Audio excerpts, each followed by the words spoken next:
Alors, bonjour à tous. Aujourd'hui, je vais vous faire une petite vidéo sur la transcription. Donc, c'est le cours d'ADN que vous avez eu vendredi et lundi.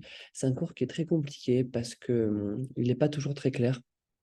Plusieurs parties sont assez floues, sont assez mal expliquées, surtout dans le cours Medibox. Du coup, comme j'ai expliqué à ceux que j'ai vus hier pour un QCM, n'hésitez pas pour ces cours-là à regarder les cours Objectif Pass pour ceux qui les ont. Parce que des fois, c'est plus clair, des fois, sur certains points, c'est très flou sur le cours de Medibox, alors que le cours d'Objectif Pass va vraiment nous permettre de voir autre chose et d'être mieux expliqué. Donc, introduction, donc la transcription, on parle de transcription, c'est la synthèse d'ARN à partir de l'information contenue dans l'ADN génomique par une enzyme particulière, l'ARN polymérase ADN dépendante. Donc, vous savez que dans chaque cellule, il y a un noyau. Dans ce noyau, il est connu pour contenir l'ADN, l'ADN qui est notre code génétique à tous. Et en fait, l'ADN, avant de se transformer en protéines qui vont du coup être l'expression de ce code génétique, ben, il passe par un certain nombre d'états. Et l'ADN ne peut pas tout de suite se transformer en protéines, et l'ADN doit passer par une première étape qui est un ARN primaire. C'est-à-dire que l'ADN, qui est un double chaîne, doit être séparé. Puis ensuite, il y a ce qu'on appelle une ARN polymérase, va venir copier une partie d'ADN pour nous donner un premier ARN primaire. Cet ARN primaire va ensuite maturer pour devenir, mais je crois que c'est à ce niveau-là qu'on le voit. Donc au début, la transcription, c'est ce que je viens de dire, l'ARN primaire vient sur la double chaîne qui a été séparée pour donner, l'ARN polymérase vient sur cette double chaîne pour donner un ARN primaire, puis cet ARN primaire va se maturer pour devenir un ARN messager, un ARNM, et ensuite, c'est cet ARNM qui va pouvoir être traduit. D'accord? Donc là, bon, séquence de régulation, régulation, et ensuite, après l'ARNM, on a la traduction. La traduction, c'est la transformation d'un ARN messager en une protéine, en une suite d'acides aminés qui vont ensuite devenir des protéines après avoir subi, elles aussi, un certain nombre de types de maturation. Donc, cette transcription, c'est la première étape, c'est le passage d'un ADN double brin à un ADN double brin à un ARN simple brin. Donc là, on nous différencie ce qui se passe chez les prokaryotes et les eucaryotes. Chez les prokaryotes, la traduction est simultanée à la transcription, ce qui n'est pas le cas pour les eucaryotes, parce que c'est deux phénomènes distincts qu'on va évoquer dans ce cours. Il n'y a pas de phénomène de maturation. Donc la maturation, c'est quand une fois qu'on a notre première chaîne d'acides aminés, après la traduction, en fait, chez les eucaryotes, cette longue chaîne euh, d'acides aminés va devoir subir des modifications, va être coupée, va être phosphorylée, va être acétylée, etc. Et ça, ce sont la maturation post-traductionnelle. Donc, c'est à ça que fait référence le mot de maturation ici. Et il n'y a qu'une seule ARN polymérase. Vous allez voir que les autres ARN polymérases, elles jouent un rôle dans la traduction, dans la réplication. Mais en l'occurrence, là, il n'y en a qu'une seule chez les prokaryotes. Là où, pardon, chez les eucaryotes, il y en a trois. Et même si on parle que de l'ARN polymérase 2, les autres ARN polymérases, elles, on les retrouve traduction, réplication. D'accord? Donc, prokaryotes, pas de maturation. Traduction et transcription sont directement liées et une seule ARN polymérase, alors qu'il y a de la maturation, alors que ce sont des phénomènes distincts et il y a trois types d'ARN polymérase. Mais celle qui nous intéresse ici pour la transcription, c'est bien l'ARN polymérase 2. Alors, tac, tac, tac, ce sont des intermédiaires indispensables qui vont véhiculer l'information génétique du noyau vers le cytoplasme, ces derniers qui vont être traduits en protéines. D'accord? Donc, comment ça se passe? Comment on crée un ARN primaire? Donc, l'ARN primaire, ça va être la copie d'un ADN. Donc, un ADN qui a de base deux brins va être séparé par un phénomène enzymatique et ensuite l'ARN primaire va venir copier un brin. Et en copiant le brin, en fait, il y a l'ARN synthétase, l'ARN polymérase, pardon, qui va venir se fixer sur notre branche d'ADN et qui, en fait, on va voir, va venir rajouter des bases en permanence. Donc, vous savez que les bases, elles existent à l'état indépendant. On a vu l'adénine, la cytosine, la guanine. Et en fait, ces bases-là, ces nucléotides, elles sont liées comme on le voit ici. Donc, il y a un OH en 3' et il y a 3 phosphates. Et ça, elles existent à l'état libre. d'accord, dans le corps humain, dans les cellules, elles sont à l'état libre. Et donc, le rôle de l'ARN polymérase, en fait, c'est de copier. Donc, s'il y a un G en face, elle va reconnaître qu'il y a un G, elle va demander un C, elle va choper un C qui va être en train de se balader, et pour le C, elle va lui couper la liaison entre son premier et son deuxième et troisième phosphate pour pouvoir créer cette liaison entre le OH ici et le P, et ensuite participer à la formation de ça. Donc là, c'est ce qu'on voit ici. Tac, le C et le G sont passés là, le P a fait sa liaison avec le OH, donc le phosphate plus OH, ça permet de lier le phosphate entre les deux nucléotides, et on a du coup l'élargissement, l'élongation de notre chaîne d'ARN primaire. Donc là, ils se sont trompés parce que ce n'est pas encore un ARNM. Un ARNM, c'est l'ARN messager qui va lui ensuite être utilisé pour un type de maturation, d'accord? C'est que pour l'instant, on ne peut pas encore parler d'ARNM parce qu'il y a encore trop de choses qui ne participeront pas à la création d'un ARNM. L'ARNM, c'est ce qui va être traduit en acide aminé. Donc là, ce n'est pas d'un ARNM qu'on parle. On parle d'un ARN primaire. Donc comment ça se passe? Donc l'attaque nucléophile en 3' du OH, de l'OH en 3' qui attaque le phosphate en position alpha, voilà. Cette réaction est irréversible. Donc là, c'est comme l'ATP. Vous voyez que là, c'est un cytosine 3-phosphate. On appelle ça un CTP. Et vous savez que quand il y a une hydrolyse et quand il y a un détachement d'un phosphate, d'un ATP, d'un GTP, d'un CTP, ce sont des réactions irréversibles parce qu'elles libèrent de l'énergie. Donc du coup, en l'occurrence ici, quand il y a cette rupture grâce à l'attaque nucléophile du OH, ben en fait, on est sur une réaction irréversible. Et cette réaction ne nécessite pas d'amorce. Alors ça, vous allez voir les amorces, vous en parlez pendant la réplication, d'accord? Pour les ADN polymérases, parce que ce sont... mais bon, ça, vous verrez avec le cours de WAFIC, donc le cours juste après celui-ci, que vous avez dû avoir... bon, je sais plus, ça devait être mardi, donc vous avez dû l'avoir mardi. Et là, on vous parle d'amorce, là, on vous parle d'ADN polymérase. Et par contre, ce phénomène d'élongation est le même prokaryotes et eucaryotes confondus. Alors là, maintenant, un truc important à comprendre, c'est le sens de la traduction. C'est que vous savez que l'ADN, donc il y a deux brins, et chaque brin a une orientation. Une orientation 5' et une orientation 3'.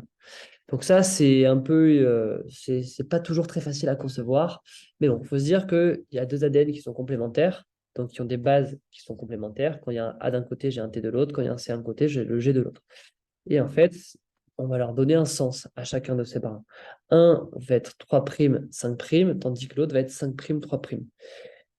Et on nous dit que l'ARN polymérase se déplacera toujours de 3' en 5'. Ça veut dire qu'il partira toujours sur le brin qui a le 3' vers la droite et le 5' en haut. Et qu'en fait, il montera toujours, se déplacera toujours de 3' vers 5'. Donc, toujours, il avancera. Il avancera, il avancera, il avancera vers le 5' sur le brin sur le brin antisens. Le brin antisens, c'est le brin qu'il va copier. C'est que l'ARN polymérase va toujours copier le même brin. C'est que l'ADN, il y a deux brins, et une fois que ça se sépare, c'est toujours le brin qui est orienté vers le 5' qui sera copié par l'ARN polymérase. Donc, c'est là où il y a un petit exercice de pensée à faire, c'est que si j'ai de 3' à 5' vers là, quand je vais avancer vers 5', en fait, comme je vais copier le contraire, en premier, j'aurai un 5'. Donc, la chaîne d'ARN naissance est synthétisée de 5' en 3'. C'est comme je pars de 3' pour aller vers 5', comme je ne recopie pas, mais je associe bien les bases complémentaires. En fait, c'est comme ça que du coup, je synthétise en premier un 5'. Parce que je pars de 3' pour aller vers 5'. Donc, du coup, en faisant les choses complémentaires, c'est comme si je faisais l'inverse. Donc, je commence par synthétiser un 5', et plus j'avance, plus j'avance. Et quand je finis, ben, je suis au niveau du 3' de mon nouveau brin, alors que j'ai avancé au 5' du brin antisens que j'ai copié. Donc, tout transcrit primaire commence par un 5', par un triphosphate. D'accord? Donc là, c'est ce qu'on a vu au-dessus. C'est que là, c'est une chaîne générale, donc il n'y a pas. Mais si ça, c'était le premier acide aminé, pendant la première base nucléique, à ce moment-là, ben, j'aurais 3 phosphates. Tac, tac, tac. Donc, l'unité de transcription est le segment d'ADN compris entre le site de début de la transcription situé après le promoteur jusqu'au site de la fin de transcription ou site de terminaison. C'est ce que je vous expliquais et pourquoi ici marqué ARNM, c'est faux. C'est parce que ce premier brin, il va copier un site avant ça, tout ce qui va être promoteur, et il va avoir un site de terminaison. Et ça, ce sont des choses qui ne vont pas ensuite participer au phénomène de traduction. D'accord? Et ça, c'est important de le comprendre. Donc, une convention de définir en 1990, donc là, c'est pour parler du 3', 5', que toute séquence d'ADN ou d'ARN messager doit être écrite de gauche à droite, de 5' vers 3'. Donc voilà, ça, c'est sur l'explication de pourquoi. Mais donc, on voit bien que c'est une convention, qu'il n'y a pas de réalité physique derrière, et que c'est une manière de simplifier, une manière de créer une nomenclature autour de ce sujet. Donc, le terme brin antisens doit être donné au brin qui est transcrit et qui sert de matrice à l'ARN polymérase. Donc, le brin antisens, c'est le brin que l'ARN polymérase sur lequel il arrive et qu'il va recopier. Le terme brin sens va être donné à l'autre brin. Donc, quand l'ADN est séparé, il y a le brin antisens et le brin sens. Et le brin sens, c'est celui auquel on ne s'intéresse pas aujourd'hui. D'accord? Nous, on s'intéresse au brin antisens. La transcription et la maturation des ARNM chez les eucaryotes englobent des phénomènes complexes de régulation. Bon, ça, c'est une phrase typiquement bateau que vous connaissez déjà et qui est très peu intéressante. Les 3 ARN polymérases eucaryotes, comme leurs homologues prokaryotes, n'ont pas d'activité 3', 5' exonucléasique. Elles ne peuvent pas corriger les erreurs. Donc, ça c'est un phénomène que vous allez voir qui se différencie du moment de la traduction. C'est que quand on transcrit, quand il y a des erreurs, et on nous dit que les erreurs, c'est en gros une base sur toutes les 2 millions de bases, en fait, on n'a pas la capacité de changer. Donc, l'activité exonucléasique, ça pouvoir dire, en fait, quand on reconnaît qu'il y a une erreur, l'ADN serait capable de couper la base qui est mal formée pour en mettre une nouvelle scène à la place. Mais en l'occurrence, les ARN polymérases ne peuvent pas le faire, contrairement aux ADN polymérases. Mais ça, vous le verrez encore ensuite après. La transcription, 3 étapes. L'initiation, elle se fait au niveau d'une région de promoteur qui s'étend environ sur 110 nucléotides. Bon, là, on va passer un peu vite parce que ça, c'est surtout du blabla. Mais en gros, là, c'est le début de notre brin qui nous intéresse. Et pour que l'ARN polymérase arrive à reconnaître ça, en fait, il y a 3 zones en amont, la CAT, la GC et la TATA, qui vont permettre et qui vont reconnaître certaines enzymes, qui vont reconnaître certaines protéines. Donc là, qu'on va nous citer un peu plus bas. La TF2D, etc. Tout ça. Et tout ça, c'est des protéines, tout ça, c'est des enzymes qui vont venir reconnaître ces différents sites au niveau du promoteur et qui vont permettre à l'ARN polymérase de se fixer. Donc là, l'exemple le plus qui nous explique le mieux cette chose-là, c'est, on nous dit que donc l'initiation, c'est la reconnaissance de ces zones en amont par des protéines, puis l'élongation, c'est quand l'ARN polymérase va marcher.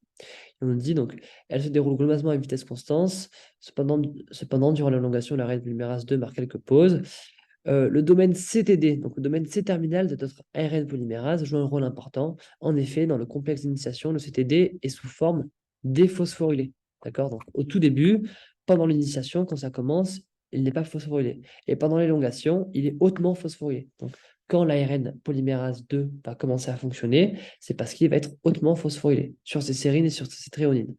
Et la kinase est l'enzyme responsable de cette phosphorylation sans mettre un composé du TF2H. Donc on comprend bien, c'est parce que comme il y a la présence de ces différents sites en amont qui vont reconnaître des protéines, et en fait, la TF2H, dont on parle juste en dessous, ici, vont permettre la fixation de l'ADN polymérase et vont permettre la modification de l'ARN polymérase qui lui permet ensuite d'avoir cette activité métabolique, d'avoir cette activité cellulaire, pour ensuite copier et favoriser et créer cet ARN très messager.